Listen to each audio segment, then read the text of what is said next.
Okay, so it came apart, no worries. Let's go and take your remote housing.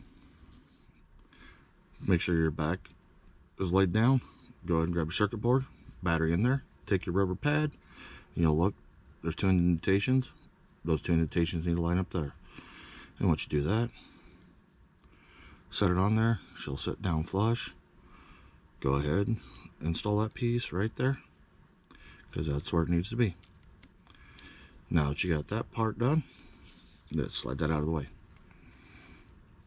Now here, we'll take our lock button. If you got fingernails, it helps.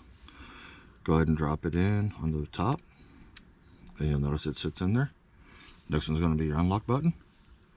Put that in. Now when you get there, you'll have this piece here.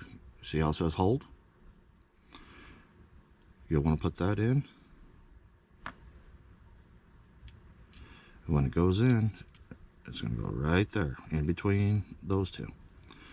I'll turn around and take the hold button, put that down. Now, this is the little tricky part, but hey, it's easy to do. We've got our trunk. See the curve right there? We know that curve is going to go there. Now when you go to put this in, that piece needs to go into there first. Then we'll take the next one. The remote start. While you have your finger there holding that, you got it together. Now that's done, I just turn around and flip it over, put this piece on there, because I like to seat it.